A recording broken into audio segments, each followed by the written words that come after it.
All right, guys. Good morning, good afternoon, good evening, and welcome to this session on how to waste remainders. My name is Rajat Sedana. I'm one of the co-founders of GMAT, and I'm going to be your main host today. I have a couple of people from GMAT who are supporting me in this webinar. They'll make sure that that we have all the polls taken care of, and they aggregate all the data and present the data to you guys. So let's talk about the goal of this session, and let me share my screen. Let me share my screen. And yes, I think this is where we'll go. So in this session, we're going to focus on just one concept, the concept of remainders. And what I want to get done in this session, and it is going to be about 90 minutes long, is that I want to go from like the very basic questions and remainders to the most challenging questions. And I want to prove to you that if you follow certain good habits, then going from and do a focused effort, then going from easy questions to the most challenging questions is fairly simple. All right, so that's all that I ask for you. 90 minutes, good dedicated effort, and we'll go there. Now, how would we go about doing this? So we'll start with some 700 level questions. So these are what I call as our holy grail. So this is what I want us to be able to solve at the end. And I'm going to, and these questions are numbered 8 to 10. We're going to focus on question numbers 8 and 9. The 10th one, I'm going to give you the solution because I don't think we'll have the time. And I'm going to give you 3 polls to essentially answer these questions. So for each of the questions, we're going to solve about 15 odd questions during this session. We want the responses in a separate poll. So please don't put your responses in the chat pod over here. Put the responses in a separate poll. Okay. Can you guys hear me clearly? Just out of curiosity, is the audio coming through loud and clear? If I can get a yay or a nay.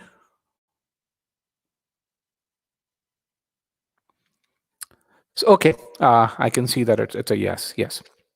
So the screen will be blurred for you if you don't have a good enough connection. So, but coming back to this, please put in your responses in the polls because that allows us to get good aggregate data. And then so we'll start with these 700 level questions. This is where we want to get to. We'll see this initial accuracy. Then we're going to start with basics. We're going to do 5 questions in which we're going to solve. We're going to learn just the basics. Yes, I can make the presentation full screen. And I think this is not the right window. Let's go here and just 1 second, guys. Display settings, swap. Yes, this is much better now. Perfect. So we're going to solve these questions. Let's kind of move forward. Then we're going to solve some very basic questions. These are going to be 500 level questions or 600 level questions over here. And the goal over here will be that that we brush up the basics. So fairly simple questions, but 5 questions. Then we're going to move on to 600 to 700 level questions. We're going to solve about 4 or 5 problem solving questions over here. In this. So this is going to be the 5 questions where we will be.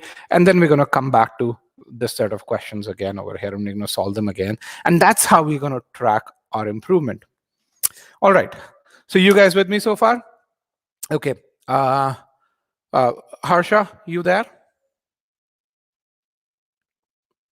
Can you say yes if you're there, or Sandeep if you're there from the GMAT team? Okay, with that, let's get on the first question. And here is the first question. This is the holy grail questions. This is where we want to get to, and I want you to post in your answers over here. And let me put in the poll one for this particular question.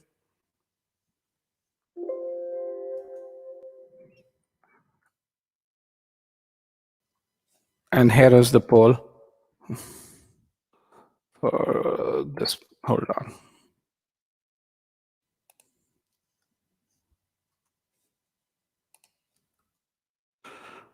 Here is the poll for this particular question. So read the question, post in your response over here.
Okay, guys, I have 5 responses so far. Let's get a few more responses.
Okay, I have about 10 responses. Let's get those answers in the poll. Just click on the poll link and submit your answers.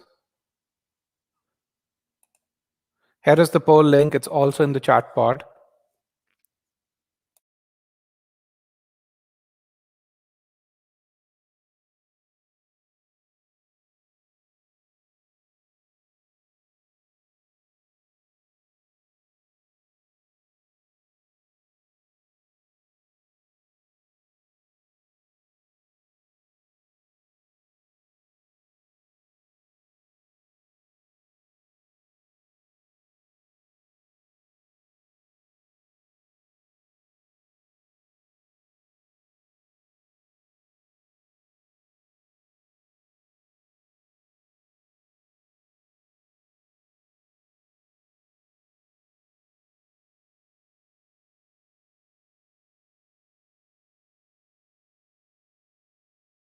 All right, 5, 4, 3, 2, and 1.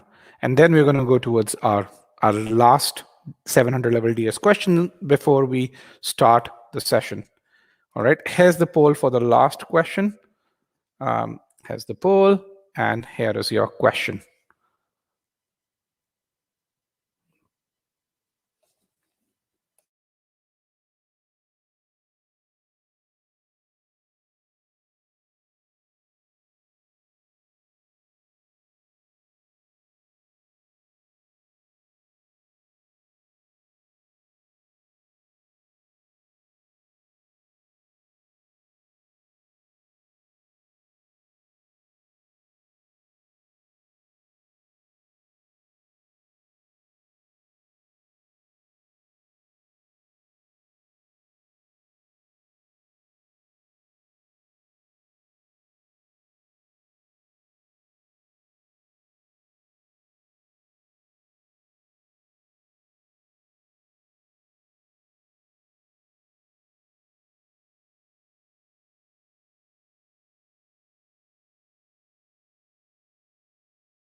All right, guys, we have about 12 responses in there. I want to get 14. Okay, let's get a few more.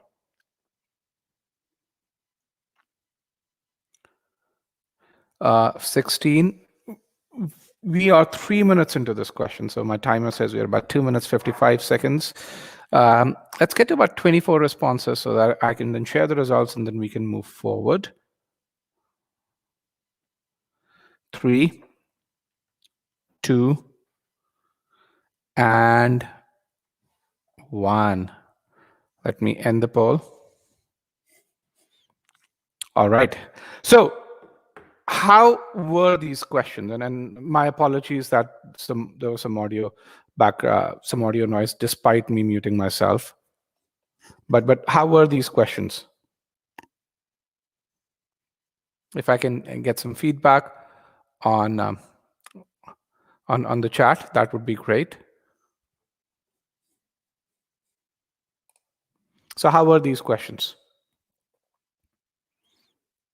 Good questions. Okay.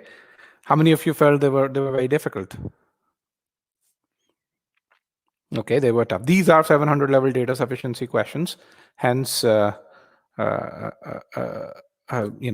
going to find them difficult. And my apologies, for some reason, this translation that's happening at the bottom of the screen, this keeps on happening despite us trying to turn it off. So let me show you how you guys polled. And let's go to forms over here. And let's see. how you guys did. So here is the first question. Here is how you polled. 9 people chose statement 1 is alone is sufficient. 9 people chose statement. Both the statements are required, and a few of you chose that none of these are sufficient. Let's go back to forms. Let's go to our question number 9 over here, for which we had about 30 responses. Let's look at how you guys polled. For that question, question number 9, again, we had a fairly split response. You can really see the most popular response was 9 out of 30, 33%, or 30% give or take over here. And again, choices A and C were again the most popular ones. But overall, as a group, we were split. And let's go to question number 10 over here. And we got 25 responses for question number 10. And here, choice B was popular, but 55% of you chose choice B. But again, people were still confused between choices D, C, as well as A. All right. So with that, let's get started. And now what we're going to do is we're going to go through our warm-up section. And in this section, we're going to solve some basic questions on divisibility and remainder. So the 3 questions that we did, they were our holy grail. This is where we want to get to. We're going to now build up our capability to solve to be able to solve these questions. So we're going to start with some very, very basic questions. Here is my first question, and I'm going to put in a poll so that you guys can respond to this question over here. Here is the poll.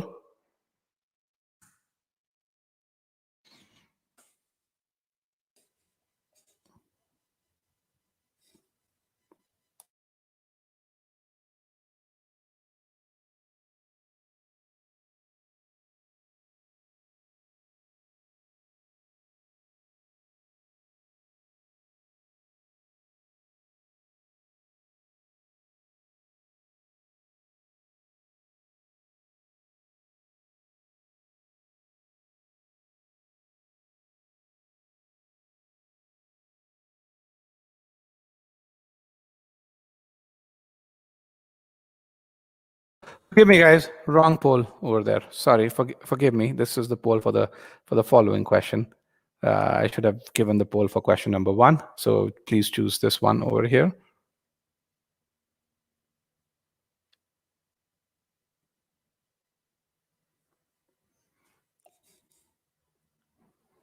Yes, Kriti. So choose the poll that I just shared right now. This is the poll.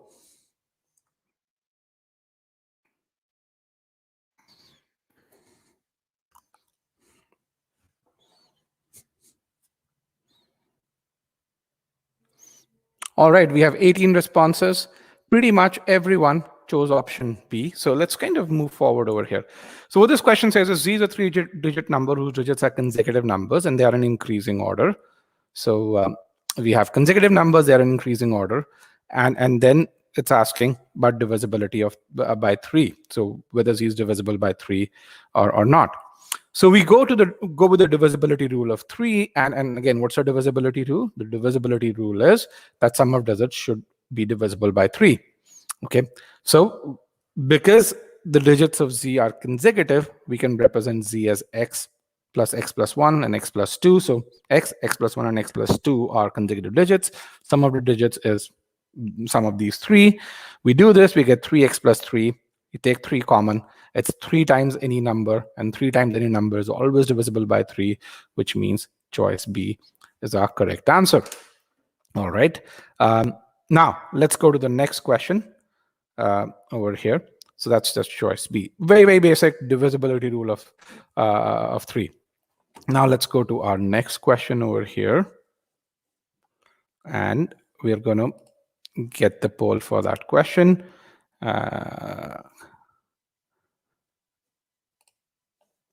Here is our next question, and here is the poll for that next question coming in right now.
All right, guys, we have 17 responses. I'm going to give you guys another 5 seconds. I think most of you are done. So let's put in those responses over here. 27 responses now, 2 and 1. So from the divisibility test for 3, we're now moving on to the divisibility test for 4. Can anyone tell me what the divisibility test for 4 is?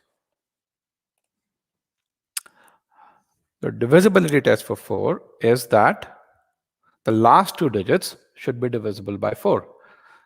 What this means is we've got to really look at the last 2 digits and say, are they divisible by 4? So what we know that Z is a 4-digit number whose digits are consecutive numbers. Okay, so which means if you look at various cases, and this is a case of where we look at consider all cases, so we say Z could be odd. In the event that Z is odd, clearly Z is not divisible by 4. Why? Because 4 only divides even numbers.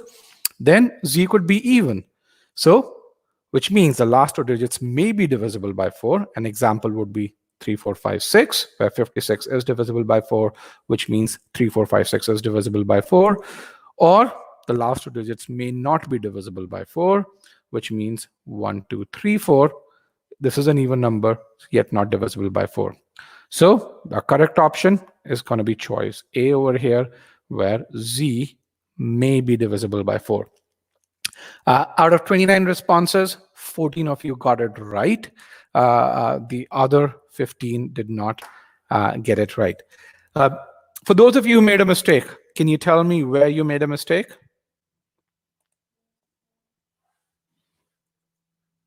And again, this is the beauty of getting data. I mean, if you just get the responses in the poll, you won't get representative data. Your response would be influenced by others' responses. So can you tell me where did you make a mistake? For those of you who did.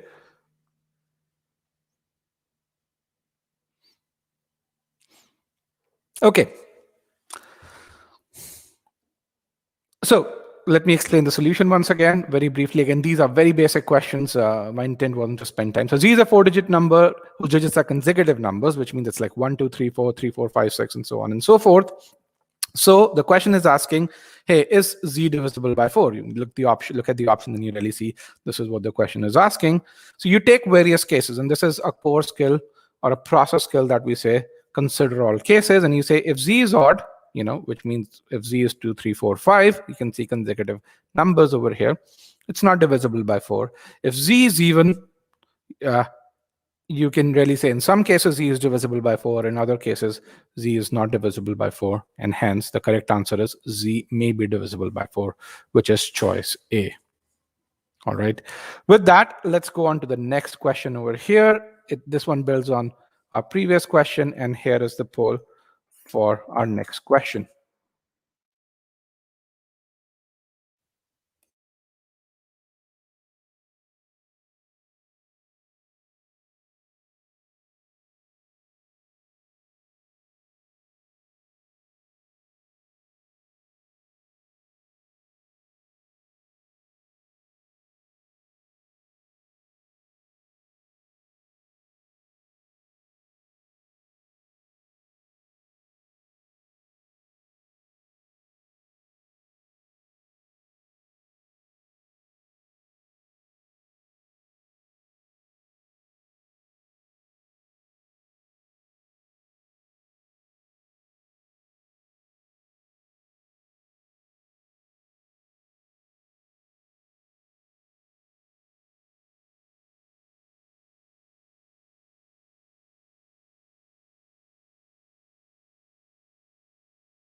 Sorry about that, guys. We have 36 responses. Let's get all the responses in there. And as we do this, we actually going to see the results. And most of you got this right. So I'm going to move forward. The numbers, the question asks, what is the number closest to this particular number? And let me just bring in my pen. This particular number, that is a multiple of 8. So what's the divisibility rule of 8? That the last 3 digits should be divisible by 8. What it means is that, hey, when you look at this, the number given to you, you focus on the last 3 digits, and you really say, hey, 896 is divisible, or you say 897 by 8, it gives me a remainder of 1, which means 896 must be divisible. Okay, and hence you choose choice B over here, or choice C over here, which is what most of you chose. Now, some of you were confused with choice B and you said, hey, 898 is closest to this. But remember, the question is asking a number that is a multiple of 8. And that's what you have to choose. 898 is not a multiple of 8. All right. With that, if there are no questions, then we'll move forward. We're going to go towards question number 4 over here. I'm going to share the poll for that one. Here is question number 4.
All right, guys, we have pretty much 30 plus responses right now. Let's get those answers in.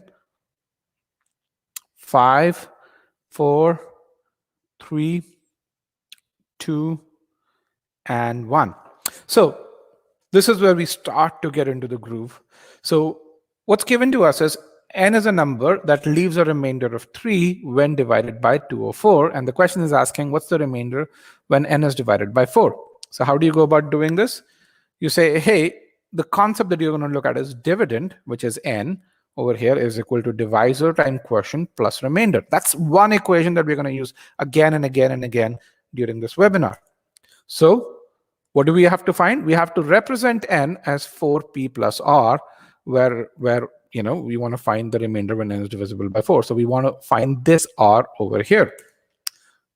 Now, always remember, a remainder is always positive, number 1. Number 2, it's always less than the divisor. What's the divisor over here? Divisor is 4 in this case. So what are we given? We're given n is equal to 204 times q plus 3, which is, you see that n leaves a remainder 3 when divided by 204. Then when we combine this, we say, hey, let's write 204q in form of 4p, which is kind of what we need to write over here. Why? Because this term does not leave any remainder. So as we do this, we say 204 times q is equal to 4 times 51 times p, which means when we cite n is equal to 204 q plus 3, which means 4 times 51 times q plus 3. This term over here is divisible by 4, which means the remainder that it leaves is 0.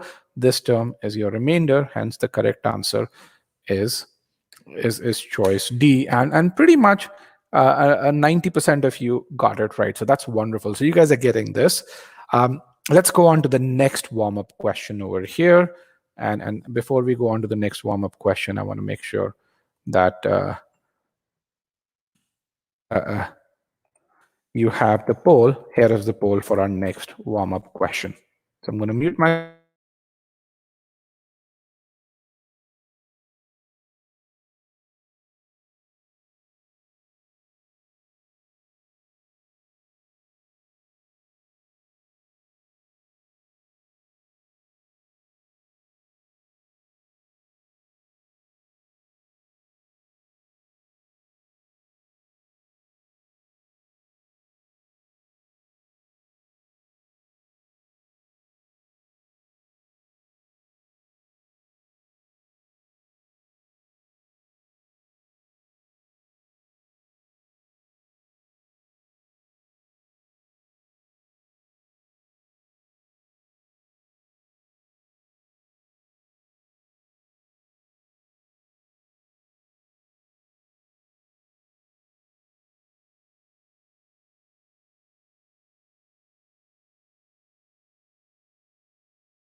All right, guys, we have about 23 responses or 24 responses. Pretty much everyone's chosen choice A, which is the correct answer. Now, guys, I see that many of you are still posting your responses in the chat pod over here. That's not where we want to post. We want to make sure we get good data in there. At GMAT, we are suckers for data. So please don't refrain from posting your responses over there. Put them in the poll question. So again, we're using the same concept where dividend is equal to divisor times quotient plus remainder. Very, very simple question over here. What do we have to find? We have to find the remainder when n is divided by 5, which means we have to express n in this form. N is equal to 5p plus r, where r has to be less than 5 and r has to be positive. So what do? You represent n as 205q plus 6. Which is what's given to us. Why? Because n leaves a remainder 6 when divided by 205. Then you kind of visualize it. This is what's given to me over here. And this is where I want to get to. So you converge this and say, let me write 205 in terms of 5 times something. And as you do that, one of the things that you may get to is that the remainder is 6. And that may be your impulse. And 3 of you have chosen that answer over here based on the data that I see. But then remember this, there's an additional constraint, which is that a remainder must be less than your divisor. And because of this, you express 6 as 5 times 1 plus 1, and you get remainder as 1. Kriti is saying in such questions, isn't it easier to take an example such as this?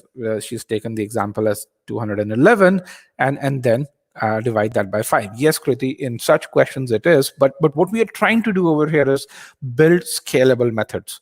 You know why? Because you're not going to get this question. And if you're focusing on answering this question in the test, then it's not the right focus for you. You shouldn't be here in this webinar because you can pretty much answer such questions anyway. The focus is to build a very scalable approach that can be applied to the questions that that we saw initially in the webinar, where we had those 700 level DS questions, where we had what I call as a split theory, where the maximum accuracy is about 33-34%. And to be able to solve such questions, we need a scalable approach. What is that approach? Where you express your dividend as divisor times quotient plus remainder. And once you do that, you'd be able to solve much more challenging questions over here. With that, it's a good time to transition into what I call a 600 level questions now, and so let's get there. Okay, so very basic questions. These are warm-up questions. That's why we call them warm-up. And the goal really was to make sure that you're absolutely clear with the concept that we will be using in this webinar. And if you made a mistake, figure out where you made a mistake. And in addition to this, there are other concepts that we'll be using in this webinar. And if you have any doubts, you can go to the GMAT free trial as a set of, we have a set of foundational concepts there that are a part of your free trial that you can attempt. Okay. Now with that, let's go on to some 600 to 650 level questions over here. Again, we're going to use the same principle that we did. Try and represent the dividend as divisor times quotient plus remainder and solve these questions. Here is the poll question for this one.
Okay, guys, we have 16 responses.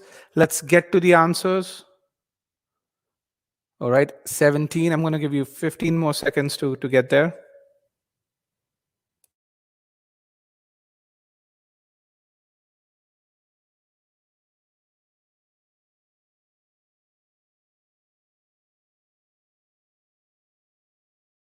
Five, 4, 3, 2, and 1.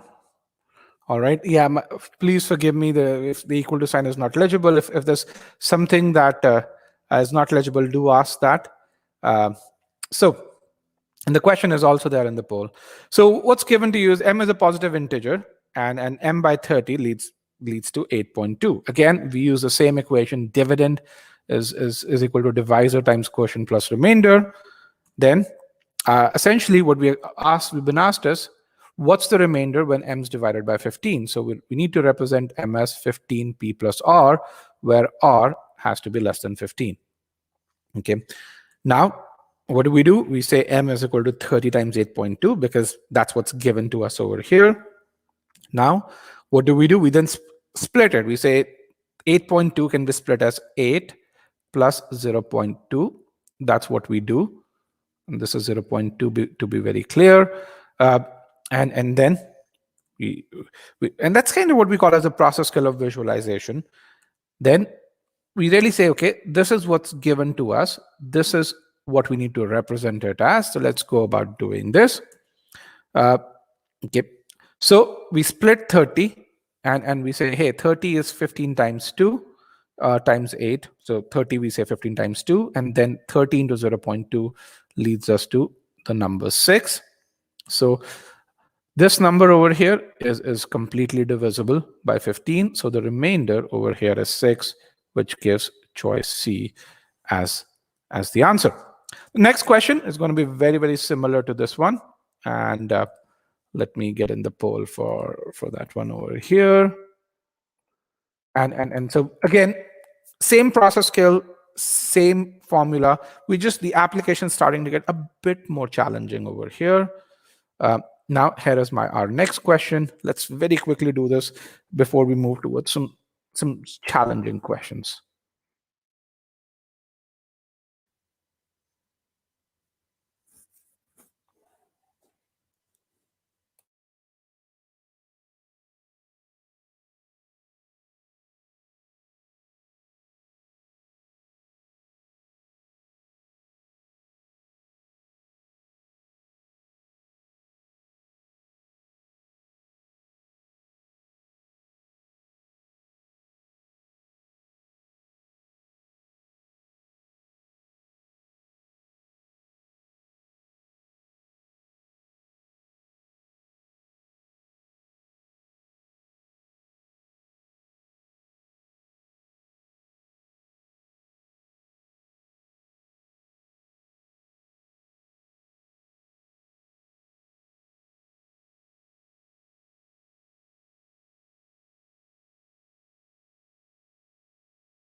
All right, guys. So I have the response. One thing, guys, if you don't want me to put the poll over here, if you don't want to be evaluated, I'd not make polls and ask you to do this. Just over here, it's much easier for me to do this. And again, that way we won't learn as much. But if that's what you want to do, because I see people posting responses over here, it does lead to bias in the results, and the whole intent of getting good data goes away. So before I move forward, I want to make sure that you guys tell me, what do you want? You don't want to put responses in a poll question? You don't? If that's what you want, then that's what we'll do. On the other hand, if you want to inculcate good habits, let's kind of respond to poll questions. What do you want to do? Because that's, I mean, you guys are spending time here. You want to evaluate yourself. You don't want to get questions right if you don't know the concept. Okay, because that's giving yourself false hope. This is what I call as a place of very low risk. You're here to learn, not to get questions right. If you just want to practice questions, you can go to GMAT Club. There are tons of questions over there. You can practice yourself, give yourself a pat on the back. If you want to learn something, stay here. Okay, let's do polls. Yes, because when I see 100% accuracy, and I know this question doesn't deserve 100% accuracy, deserves about 60%. I can see a clear bias. The bias means less learning, means that the time that I'm spending over here is not useful. The reason why GMAT Club has hosted this webinar, that reason doesn't get fulfilled. Okay, so let's do the poll. So let's kind of go forward with this. Again, very similar question. What we are told is m is a positive integer, and m by 15 is given to us as 8.2. And again, my apologies. I don't know why YouTube cannot render an equal to sign. It's an equal to sign on my PDF. Then on my PowerPoint, then it says, what is the remainder when m is divided by 30? Again, it's the reverse of the prior question. We're kind of slowly increasing the difficulty. So even before I start solving, I really say, I want to express m as 30p plus r, where the remainder has to be less than 30. That's really important. Okay, so what's given to me, is m is 15 times 8.2. All right, then I visualize and let me say, okay, let's just divide this as spread this as 15 times 8 plus 15 times 0.2. And then what we do is we open this 8 up. We open this 8 up over here, and we visualize and say, okay, because we need to express m as 30 times something, let's split 8 as 2 times 4. Why? Because 15 times 2 is 30, and then 15 times 0.2 is 3 over here. So we say, hey, m is 30 times 4 plus 3, thus the remainder is 3. Again, I don't want you to do the math. I want you to use this way. Why? Because once you start using this way, you're going to find that solving questions starts to become much easier. Now, and the question and the answer is choice C. Now, let's look at this. In the next question, I don't want you to do the math. I want you to use this approach, and I want you to solve the question, because this is going to be the last, I would say, relatively easy question over here.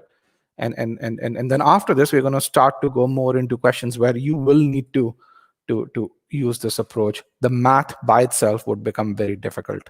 So for the next question, do not use math, use this approach. All right, here is the question, and here is the poll. It's coming in the chat pod right now.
All right, guys, we have about 30 responses, last 10 seconds.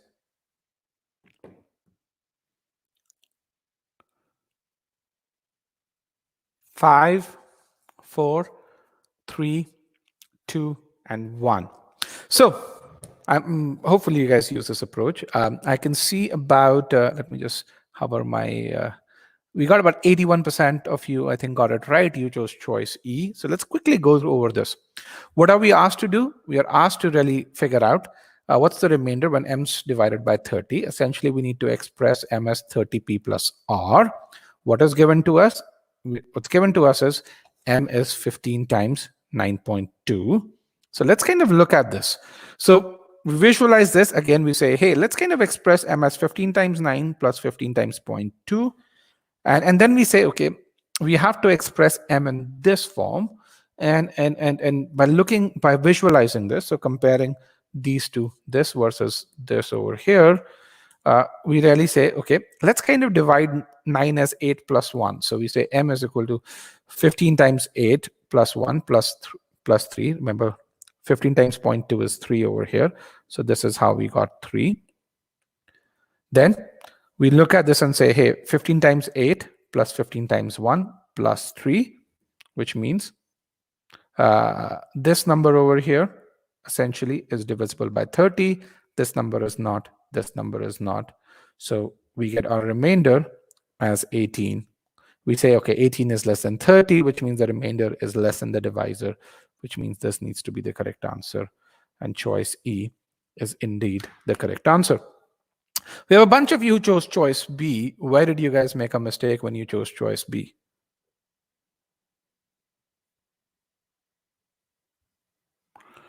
For those of you who chose choice B, where did you guys make a mistake? If you can post your responses here. Okay, with that, let's move forward over here. So just an overview of questions 1 to 3, 600, 650 level questions. I won't call them 700 level questions. So all these questions did were they evaluate your ability to apply this equation where dividend is divisor times quotient plus remainder. And along with your ability, you had to be able to visualize this equation. And these questions were of progressively increasing difficulty. Again, still 600, 650 level questions over here. And as we went from the first question over here in this series to the second question, we swapped the divisor from 15 to 30. And then over here, we actually expressed, you had to open up 9 as 8 plus 1. All right. And yes, they might have realized, for those of you who made a mistake in this question, that 15 times 9 is not divisible by 30. Okay. So again, the difficulty starts to go up. Now, we're going to go into slightly more challenging questions. And so again, let me get the poll for our next question over here. And as we go into the next set of questions, I would like you guys to put in your poll responses a lot more, because that allows me to understand how many of you are with me. So are you 200% comfortable with this concept? Yes or no?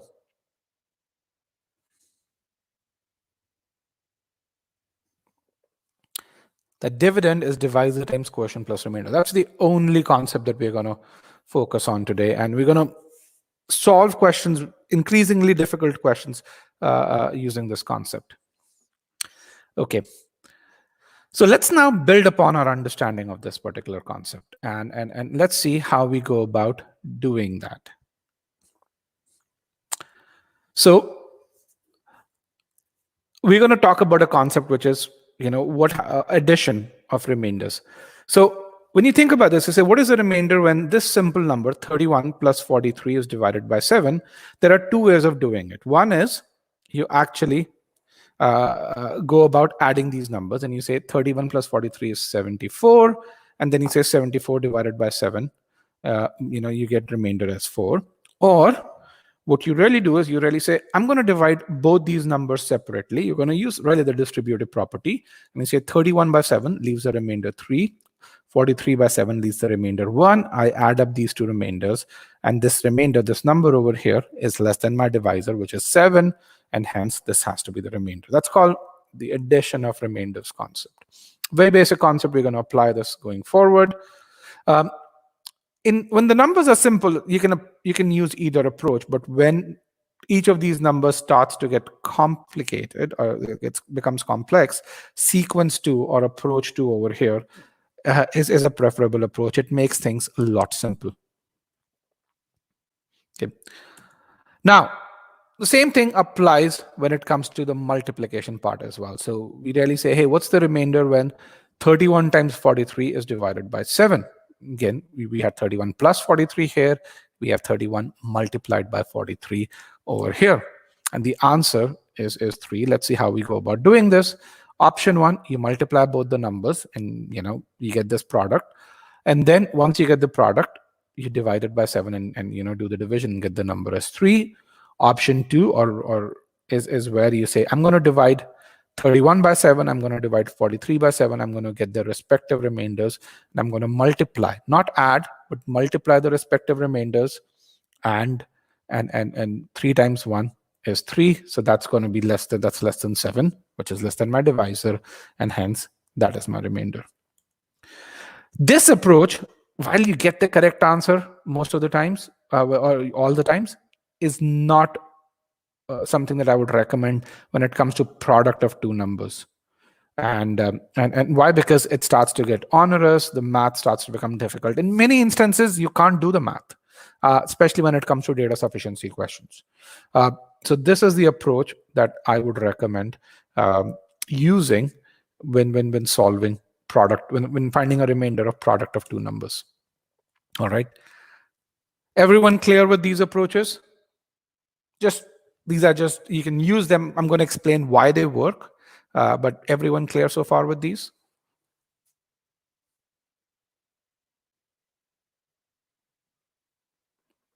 Okay. So this is what we call as adding and multiplying remainders. Okay. Now, why does this work? Let's look at why does this work. This works purely because this equation works, that where dividend is divisor times quotient plus remainder. So let's kind of understand why this works.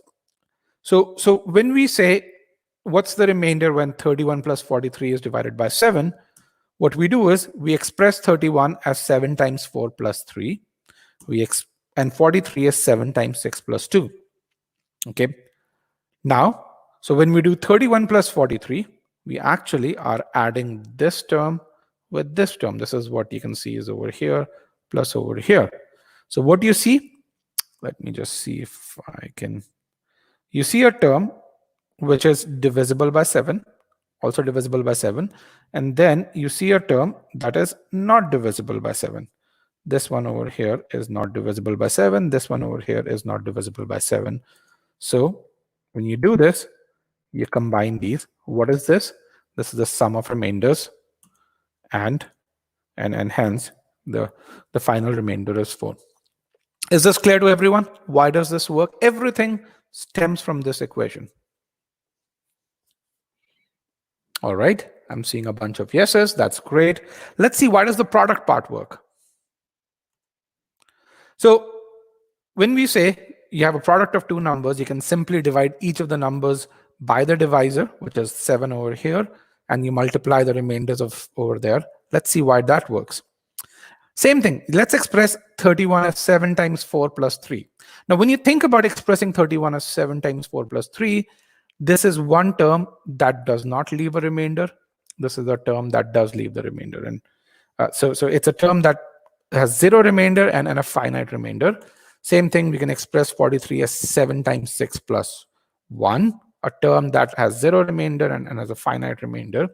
So when we do 31 times 43, what we are really saying is we're multiplying this term multiplied by this term. And the only term, when you open the brackets and do the distributive property of multiplication, what you're going to find is the only term that leaves a remainder is the one that multiplies. That's the product of the term that doesn't contain 7. Simplify it, you get all of these complex terms. This one has a 0 remainder. This one has a 0 remainder. Why? Because it has 7. This one has 7. This one has a 0 remainder. It has 7. The only term that leaves a remainder is this one, which is the product of the individual remainders over here.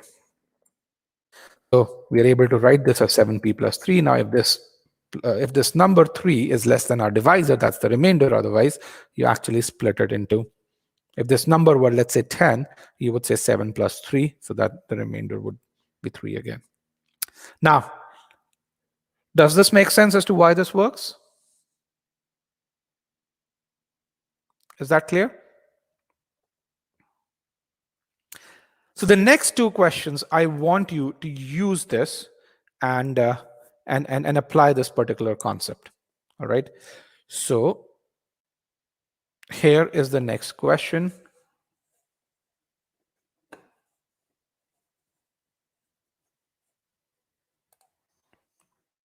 And here is the poll for that.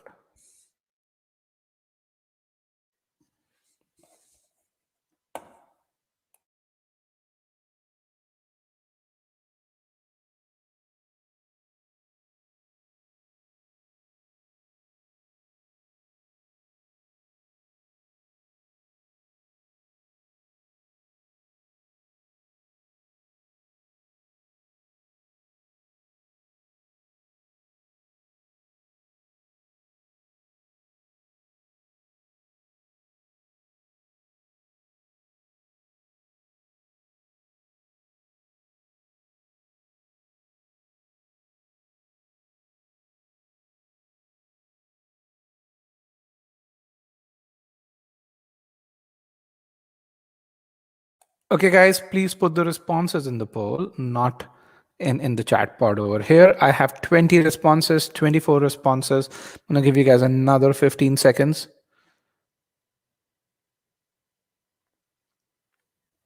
3, 2, and 1. So I'm going to share the stats over here.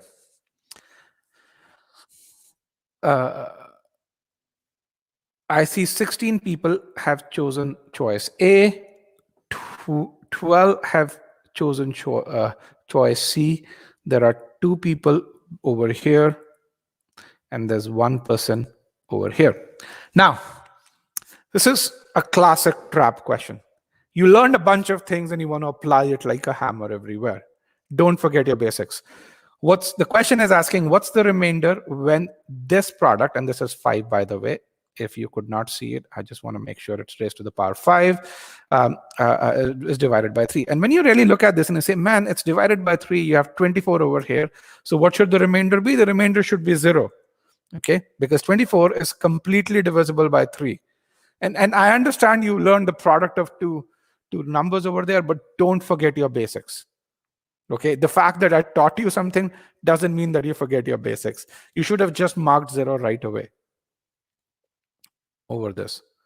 Why? Because 24 is divisible by 3, so anything multiplied by 24 ought to be divisible by 3. Is that clear? So just because you've got this addition and multiplication doesn't mean that you forget this part. All right. Is that clear, guys? Yay, nay? Can I get a response? Hello? Am I audible? Am I audible, guys? Yes. Okay. Perfect. So let's go to our next question. Over here. Here is the question, and this is where you'd have to apply what we have learned. And here is the poll for this particular question. I'm going to mute myself.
All right, guys, get those answers in. I have 35 responses. 3, 2, and 1. And pretty much everyone got to the correct answer. I'm really happy to see that. The correct answer is choice C.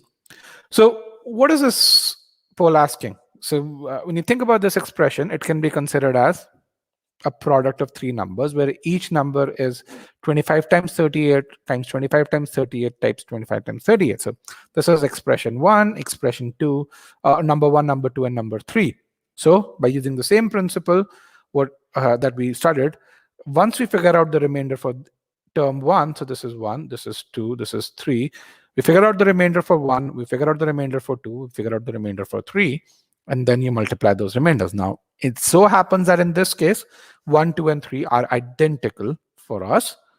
So, and so their remainders would be same. So the answer would be, what's the remainder of 25 by 3 multiplied by 38 by 3? And then you cube that. So we get 1 times 2. So 25 by 3 has the remainder 1. 38 by 3 has the remainder 2. And then whole cube of that, which means 2 cube, which is 8. But remember, the remainder must be less than 3, must be less than the divisor. So we express 8 as 3 times 2 plus 2, and we get the remainder as 2. How many of you use this method? How many of you use this method to arrive at this answer rather than just multiplying using brute force to get there? So select yes if you use this method, select no if you just did brute force multiplication.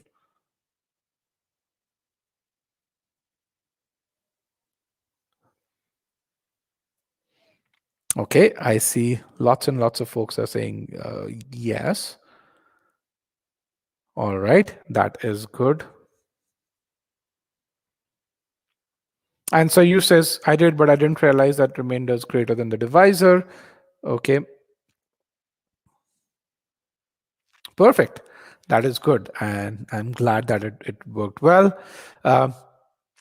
Now, let's go on and talk about another concept, which is called negative remainders. So we talked about addition of numbers. We talked about some multiplication. Now we're going to talk about another concept called negative remainders.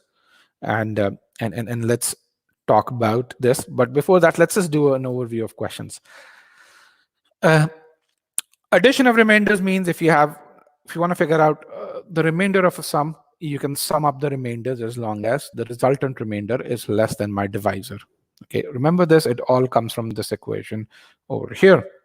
And when you multiply numbers, the remainder of a product is the product of individual remainders as long as that product is less than your divisor. Again, the constraint remains the same. All right. And for those of you who want to understand what are these process skills that we're talking about, what are these applying constraints, drawing inferences, and so on and so forth that we're talking about, we have a YouTube channel in which we talk about these process skills. Harsha or Shweta, if you can share the link to that YouTube channel, or Sandeep, that would be fairly helpful. Okay. The third concept which is there is when you have the cube of a number, so this is 31 to the power 3 divided by 7, you actually can do 31 by 7, and then whatever the remainder comes in, you can cube that again with the same constraint that as long as the remainder is less than the divisor. That's something that is really important. And again, for those of you who want to figure out what process skills are, you guys can watch this playlist for process skills over here. That can help you understand what process skills are. But I think we've about 20 odd videos over there, so you can just bookmark that or subscribe to the channel. Now let's talk about the concept of negative remainders. All right. So again, this stems from the same equation. Everything that we do today is going to stem from this particular equation only. So dividend is equal to divisor times quotient plus remainder, where the remainder must satisfy two constraints. One is must be less than the divisor. The second is it must be non-negative, which means it must be either equal to 0 or greater than 0. Okay, so if you think about the remainder of 5 divided by 2, we all know it's 1. How do we do this? We say, hey, 2 times 2 plus 1. We express 5 as this, and we get the remainder as 1. And then when it comes to remainders, I don't like to do division. I like to express my dividend as divisor times quotient plus remainder. Okay. Similarly, when you think about 8, you say, hey, 8 can be expressed as 3 times 2 plus 2 over here. And that's the concept of positive remainders also, or the regular concept of remainders. But then think about it this way. How about if we write the divisibility equation slightly differently? How about we express 5 as 6 minus 1? So this is what we've done over here. So how would we get a remainder, or express 8 as 9 minus 1? And why would we do that? Because in some cases, in certain questions, it's a lot easier to express your dividend as a greater number minus something. And we're going to look at a couple of such questions. Okay, so these are negative remainders, and but one thing that we know is a remainder must be greater than or equal to 0. So how do we actually convert these negative remainders into positive remainders? Why? Because if we express 5 as this or express 8 as this, the remainder is minus 1, and a remainder can never be negative. So how do we do this? We convert our negative remainder back to a positive remainder. And how do we go about doing that? We do that by adding and subtracting our divisor. So we express 5 as 2 times 3 minus 1, and we say plus 2 and minus 2. We added a 0. Why? Because we added 2 and we subtracted 2. So what do? We actually take this 2 over here and bring it back over here. So we said 2 times 3 minus 2, and then we combine minus 1 plus 2. So we say 2 times 3 minus 1. So this is a number that's divisible by 2. Remember, this was 5 by 2 over here. All right. And then we say minus 1 plus 2. Again, we get the same remainder. We can do the same thing. So the remainder is negative remainder, whatever was the negative remainder, plus our divisor. That leads to the actual positive remainder. Let's do this for the case of 8 as well. We add plus 3 and we subtract minus 3. So in a sense, we are adding 0. So we rearrange the terms and we really say, hey, 3 times 3, and we bring this minus 3 to this point over here. And then we take 3 common. So you get a term which leaves a 0 remainder when divided by 3. And then we get a positive remainder, which is over here. So again, what is your negative remainder? Your negative remainder, or your actual remainder, is the negative remainder plus the divisor. Okay, that's the concept of negative remainders. Now we're going to figure out how to use this particular concept in questions. So here is our first question for negative remainders over here. Here is the first question. We're going to use negative remainders. Please use this poll question to put in your responses.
Another 20 seconds, guys.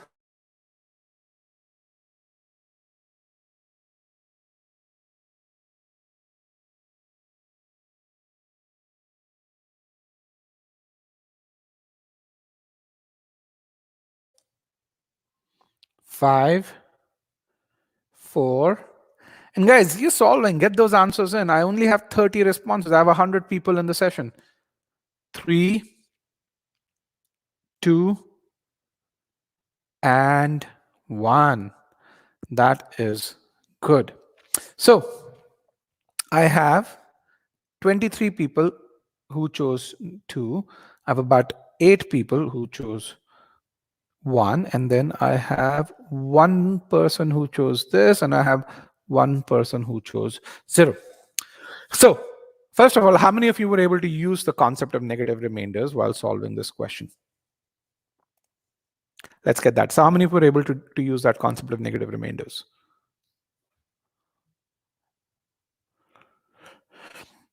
Okay, let's get some responses. How many of you were able to use that concept? Can we get? Okay, good.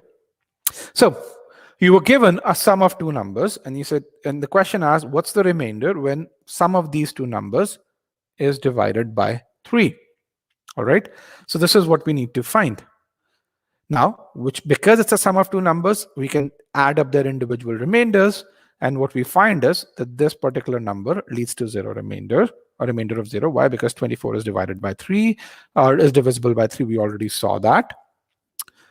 Then we say, okay, 17 to the power 7. And some of you actually had to use the concept of positive remainders, and which also works here because 2 to the power 7 isn't as bad. So, but I'm going to really show how do we use the concept of negative remainders. So I'm going to express 17 as 18 minus 1, which is 3 times 6 minus 1. You can also do it as 3 times 5 plus 2, but that's not, I mean, it's not as efficient as 3 times 6 minus 1. So I say, okay, 3 times 6 is completely divisible. Minus 1 is not. So the remainder is minus 1 to the power 7, which means minus 1. Now, minus 1, our remainder cannot be negative. Hence, what do? We add back the divisor. What is our divisor? 3. So we add 3 back to this, and we get a positive remainder, which is choice D over here. All right. So this is how you use the concept of negative remainders. Now we're going to solve another question which uses the same concept. All right. So this is really great. But again, I have 100 people in the webinar. I want everyone to attempt. Again, remember, this is a very low risk environment. You are here to learn.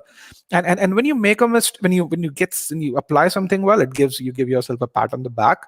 When you make a mistake, you actually figure out where you made a mistake. That way you don't make the same mistake again. All right. Is it bad if you use the original strategy and still got 2? No, it's not bad. It's you're applying something, and you're getting the answer over there. So it's not bad.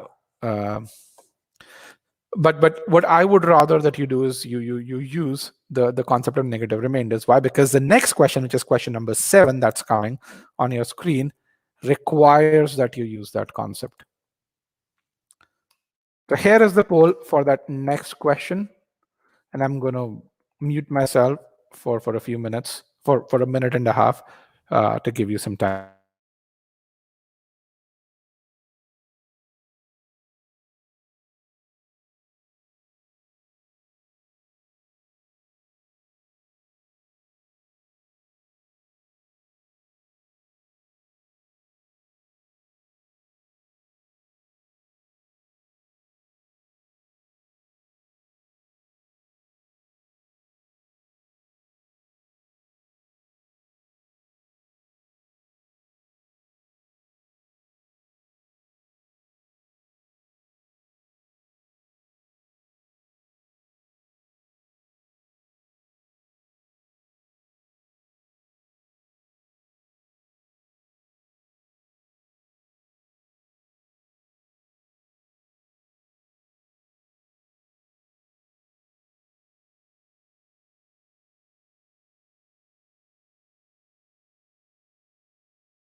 Okay, guys,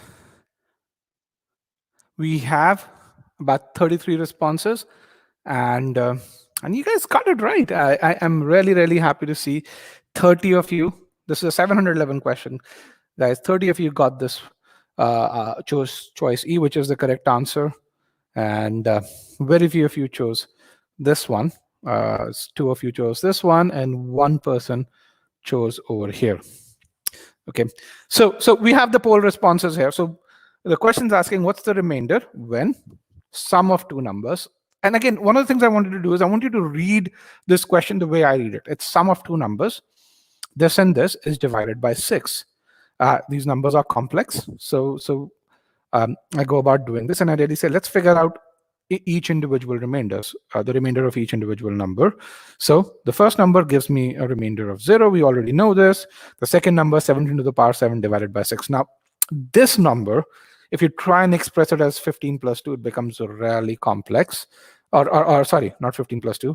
12 plus 5, it becomes really complex because we are dividing by 6 over here, because 5 to the power 7 is not so easy. But if you really say, hey, I'm going to express it as 18 minus 1, why? Because 18 is divisible by 6. You see 6 times 3 minus 1. Then that becomes easier. Why? Because it becomes, this one leaves you 0 remainder. This gives you a remainder of minus 1. Minus 1 to the power 7 becomes minus 1. But again, that's a negative remainder. We've got to convert it into a positive remainder, which you do by adding your divisor over here. So how does the concept of negative remainders, how do you feel about the concept of negative remainders right now? So 36 responses, 33 of you got it absolutely correct, spot on. So how do you feel about this concept now? And I see, many of you are still there with me despite this already being 90 minutes. Okay. Somi says, worked great for me.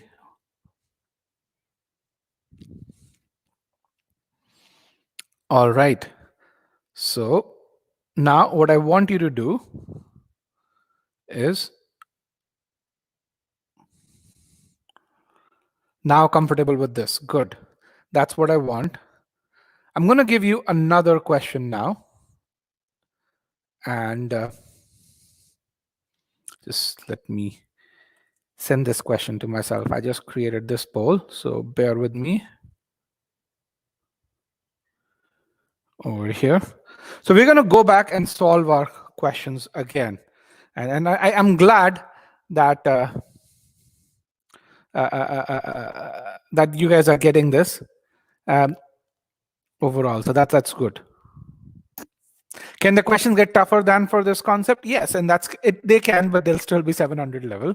So so the nice thing about this is, even as they get tougher, and let me actually get my next poll question over here, because I don't want you to repeat your response. Let me just copy my next poll question and over here. So we are now going to solve those DS questions that we solved. All right. So that's where we're going to do. But remember, let's do an overview.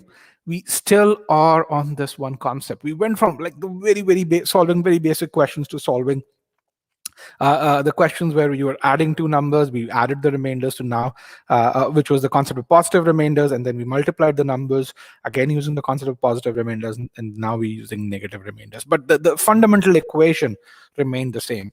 In every question, we used this equation, and that's important. That's really important, because what I want you to do is, the moment you see a question that has remainders in it, I want this equation to appear in your brain. I want you to think about this and then start thinking from this. Once you start doing this, every question would become fairly simple. Okay. When it comes to negative remainders, decide. That's the first thing you need to do. When you see the question, after expressing the question in this form, you have to make a decision. Is it favorable to process negative remainders? And in some instances it is, in others it isn't, and then that's a decision that you have to make. But also remember the constraints. A remainder has to always be greater than or equal to 0, and it has to be less than the divisor. So if the remainder comes out to be negative, add the divisor back to it. Okay. Now, let's go back to our data sufficiency question. We did that early on. We said this is going to be our holy grail. Now that you have all of these concepts, let's try and solve two of these questions. Here is the first of these questions over here. And here is the poll that I want you to, where I want you to post your responses.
Can you try on the poll right now, guys? Let me just post the poll once again. Should allow you to respond right now. My bad.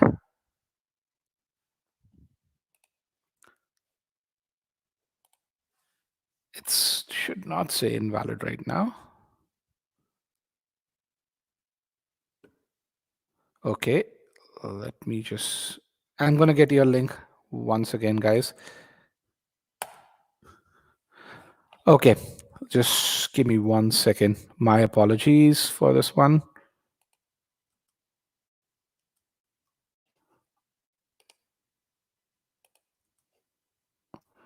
And here is the poll once again.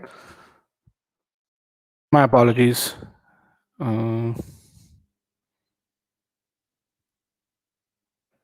This is still the same poll. Why is this not working? Because just give me 1 second, guys. No, I see 10 responses. I see responses coming in. So yeah, just refresh your screen.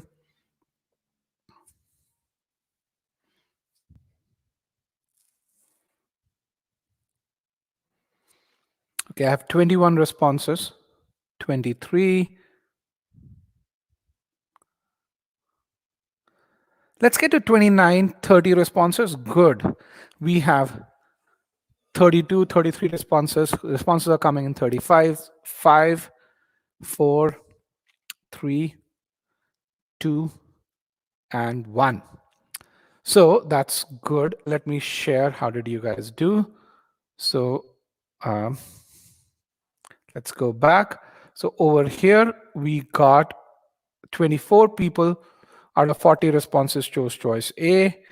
16 people chose choice C. And 2 people chose choice E. Now I'm going to tell you how you did early on in this, because we actually had this poll earlier in this as well. And I'm going to tell you how you did early on. Q8M. Let's look at the responses over here. So early on when you did this, the accuracy, so 24 is the correct answer.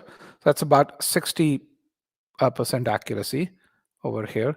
When we did early on, this accuracy in the beginning of the webinar was about 40%. So we did have a 20% improvement in accuracy over here. So what does the question ask? The question says, hey, what's the remainder when a positive integer p is divided by a positive integer m, where m is greater than 1? So the first thing when you really look at this and you say, I've got to apply constraints, and I've got to look at what are the constraints which are given in the original question statement. The first thing is p is a positive integer, m is a positive integer, and m is greater than 1. All right, so that's something that's given to me, and we've got to find out the remainder when p is divided by m, and it has to be a definitive answer. So there's not much that's given over here. So I go into statement 1, and statement 1 says p is equal to m plus 1 to the power 8. Now, what I have to figure out is remainder when p is divided by m. So I divide both sides by m, and you can really see this is both sides divided by m over here. And remember, we said, hey, remainder of a power is, you actually can really take m inside and then raise it to the power. This is in the addition rule. We in the third question in the addition rule, we did that. So we really translate into m plus 1 divided by m. So because m is greater than 1, the m by m leaves us no remainder. 1 by m leaves a remainder of 1, which means 1 to the power 8 is a positive remainder, which is 1 over here. So statement 1 gives us a definitive answer and is sufficient. That's good. So we know statement 1 works.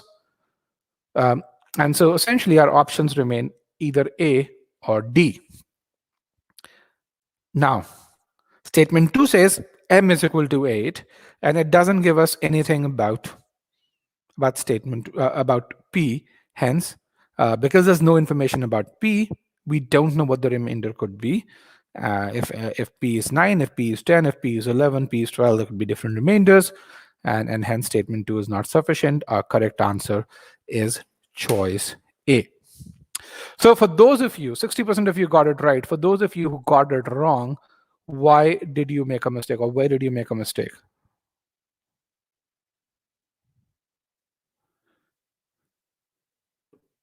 Can you guys tell me? Where did you make a mistake?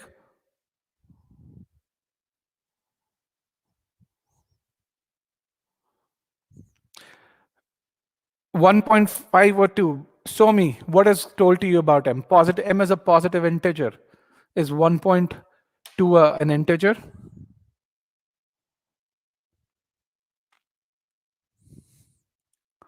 Okay, 1 by m division is where you made a mistake. All right. That is good. Now, and again, should you have made a mistake over there?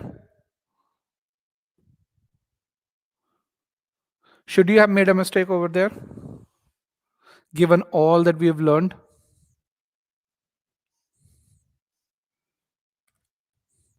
Should you have made a mistake, by the way? And let me now get you the next poll question. And this is our next 700 level question. All right, good. Pulkit, if you joined late, I would recommend that you go through the recording. You shouldn't have made a mistake. Now, was this a difficult question? I mean, was this truly a difficult question? If you think about what all we've done so far. Was this a difficult question? No, it wasn't. We totally logic based. There was no math involved in this, right? If you knew the equation, if you applied the equation, you should have been able to do this. Okay, with that, I'm going to do the last question for the day. And I'm going to get this link over here. And this is going to be our last question for the day. And I'm going to then share the PDF with you. Here is the form for the last question. Shubhankar, if you could check that the form's working. It should be. I checked it at my end, but I think let's double check as well this time.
Okay, I have 17 responses. I'm going to give you guys another 30 seconds.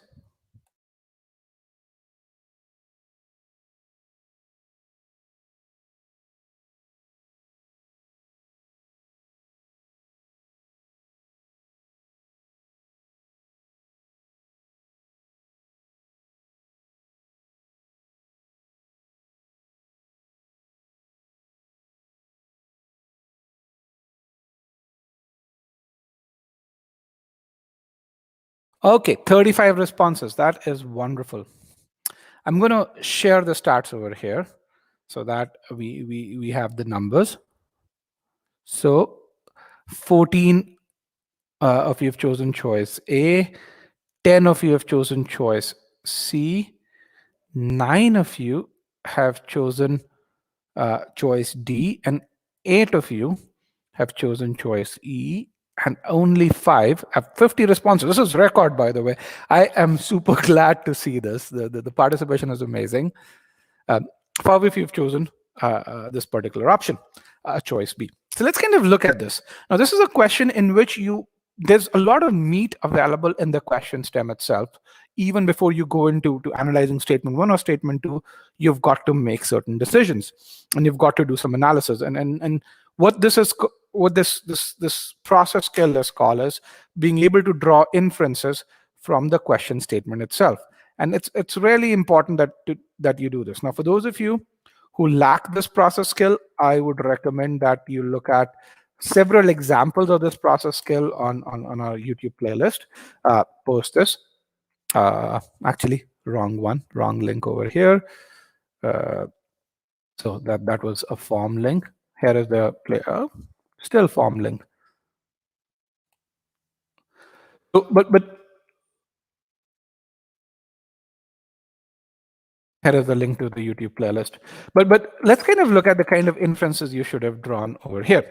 So what this question says is n is a positive integer that's given to us. Okay, that's a constraint.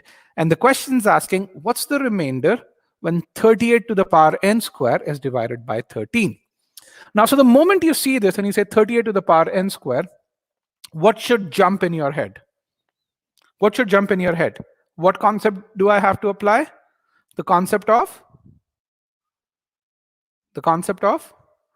38 and 13. What does this kind of think about? What do you think about?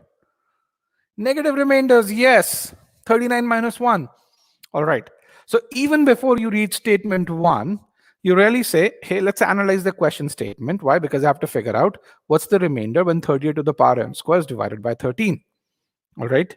So let's put 38 as 13 into 3 minus 1. We don't want to do it this way because negative remainders is much better. So the remainder could be one of two options. One is you'd get minus 1 to the power n square, which means if n is odd, the remainder is going to be different. If n is even, the remainder is going to be different. If n is odd, you get a negative remainder, minus 1, which means you've got to convert it to a positive remainder, which means but you add the divisor, which is 13, and you get the answer as 12. If n is even, you get the remainder as plus 1. All right. So the only thing from either of the statements that you have to figure out is whether n is even or n is odd. You have to figure out whether n is even or n is odd. How many of you did this analysis? How many of you made this judgment even before you looked at statement 1 or statement 2? Select yay or nay if you did this. And if you did not do this, also tell yourself that that's kind of where you faltered. Okay, lots and lots of you did this. That's all that you needed to know. Now let's look at statement 1. And again, this is where you see there's no math in this. It's purely logic. Statement 1 says n is divisible by 4, which means n is even. And if n is even, what is my remainder? If n is even, what is my remainder?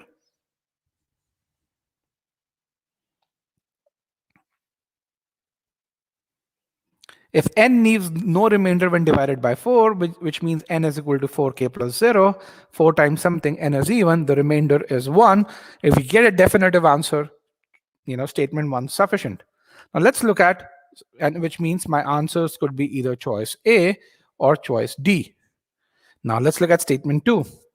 Statement 2 says square root of n is only divisible by 1 in itself. What do you infer from this statement? Square root of n is only divisible by 1 and the number itself. What do you infer from it?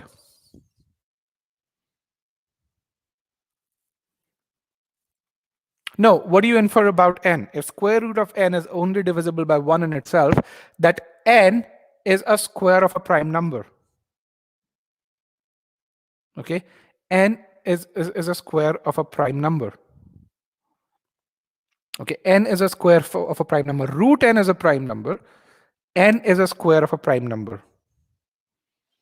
Okay, so which means n could be either 2 square or 3 square or 5 square or 7 square. Okay, now if n is 2 square, that's even. If n is 3 square, that's odd. Okay, are we able to get to a definitive remainder? Are we able to get to a definitive remainder?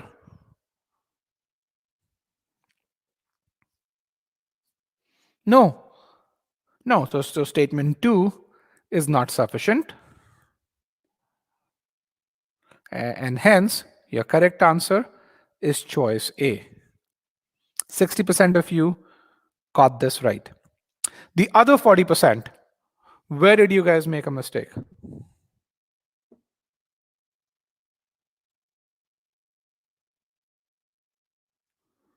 Where did you make a mistake? And I'm looking at your poll responses. And Saksham says we need to simply check if n square contains a factor of 2, need not drill down as much as. Yes, that's true. Okay, but one thing you would have realized is there was very little math that we did throughout this webinar. We solved easy questions, 500, 550 level questions. We solved 600 level questions. We solved 700 level PS questions. And then we solved 700 level DS questions. And throughout this, there was very, very little math that was there. Do you guys agree? There's very, very little math. All of this was primarily logic. And one thing that I want to make sure that you get out of this is when it comes to GMAT math or GMAT quant, it is going to be, a lot of it is going to be about logic over here. And I want to make sure that you guys get that part from this. Why? Because a lot of people who master GMAT quant are able to do it only because of this. I mean, here's an example of someone who's really, really good at quant, but did not do these basics, which is, hey, drawing inferences from the question stem, and hence faltered throughout and wasn't able to go beyond a Q48. This is someone who actually was really good at math when he or she was in school. Eventually, once this particular student started focusing on these process skills, then he was able to actually improve his score to a Q51. And again, I want to make sure many of you are at fairly low scores over here. There's another guy who's currently studying at Wharton right now. Again, wasn't able to cross a Q45 despite working really hard.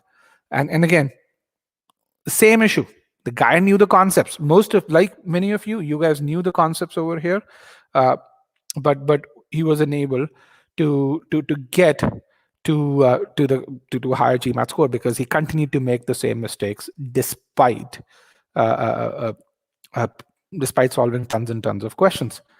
Once he figured out why he was making the mistakes, once he stopped doing the math and started doing the logic, he was able to get to a Q49.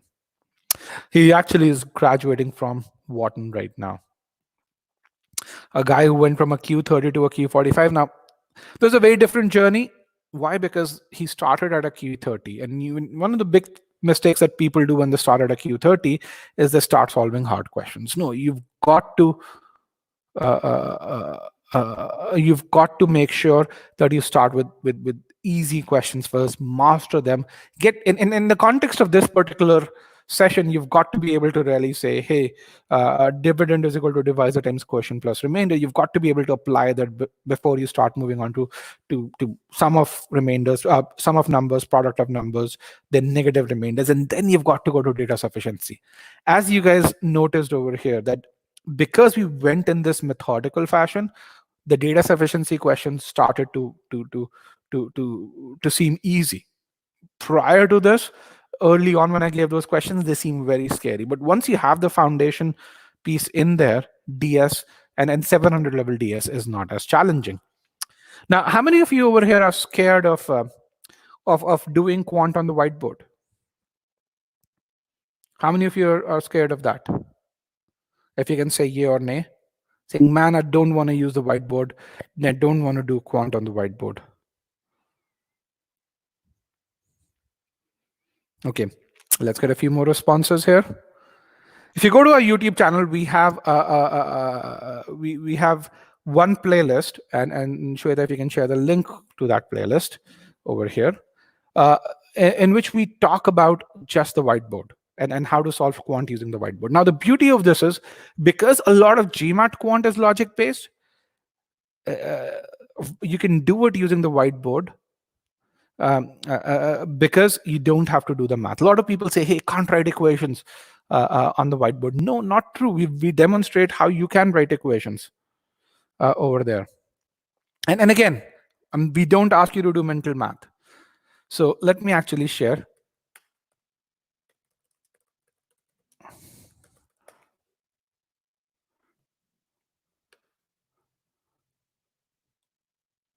And you can see how we do verbal using the whiteboard, how we do quant using the whiteboard over here. And let me see if I can.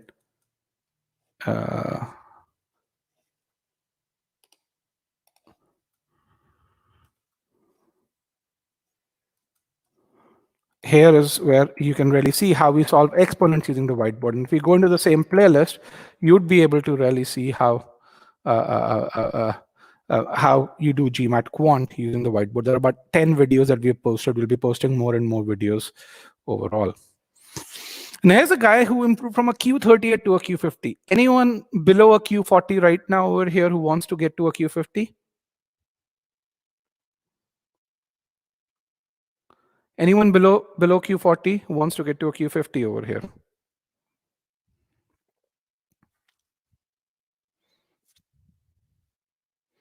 Okay, let's get a few more responses. So the reason why I showed these 4 examples is depending on who you are, your journey will be different. And you've got to recognize that. The first step towards improvement is recognizing that is kind of defining that journey towards that improvement. So this guy wanted to apply to Wharton. He actually has gone to Wharton overall. And again, starting score of Q38 was 38th percentile then. And for him, he had to focus on learning. He had to focus on cementing methods, and then he had to refine to perfection. He had to go through the 3 stages of learning. So which means for quant itself, he needed to spend about 150 hours. But again, not just practicing questions, but the first 80 hours was spent on learning, or I shouldn't say the first 80 out of those 150 hours were spent on learning the content. The next 40 out of those 150 were focused on cementing.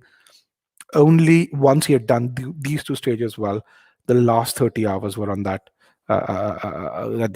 700, 750 level questions. But one thing that you can probably appreciate after this session is that once you get the foundation right, you don't need to spend as much time in perfecting your ability on those 700 level questions. Okay, and that's what I want to emphasize on with regards to the right approach towards doing this. And if you want to know how can you, what should your journey be like, how can you get a personalized study plan, we can help you get there as well. So Here is, we help people create their own study plans. Here is how you can do that. Yeah, this guy looks like me because this is, I was the one who was interviewing. So this is me. I'm not, this is not Guillermo. But if you go on our YouTube channel, you can probably see Guillermo. Or if you Google Guillermo Gonzalez, you can see the guy studying at Wharton. He's I think he's from Colombia, if I remember correctly. So so this guy is me, by the way. So good catch. And for those of you who can really see, the background's still the same as well. It's still the same furniture over here that you can see in my background over here.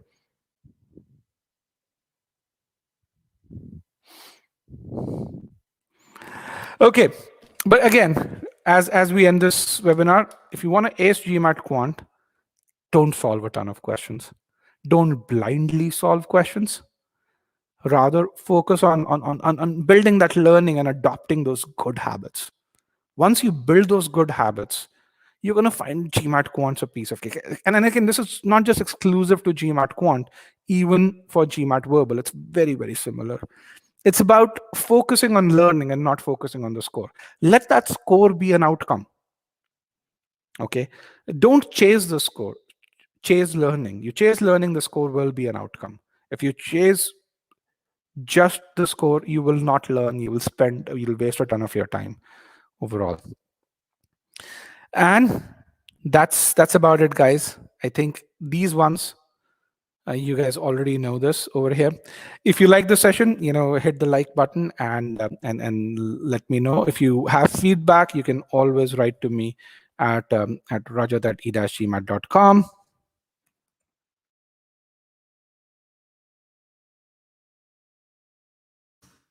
We don't have the PDF handy, but if you write to me at rajat@e-gmat.com, we'd be happy to share the PDF with you as well. So yeah, as next steps, log into the GMAT account. You have concepts on prime numbers, divisibility, and remainders in your free trial. Go take a look at those concepts, and then in the PDF we're going to share some questions, and then we have opened up 59 questions in the Scholarium free trial for you. You can solve those questions using the methods that we talked about. Again, you'd be tested on primes as well in those. So whatever you learn over here, whatever you learn in general in indivisibility, you're going to really see that too.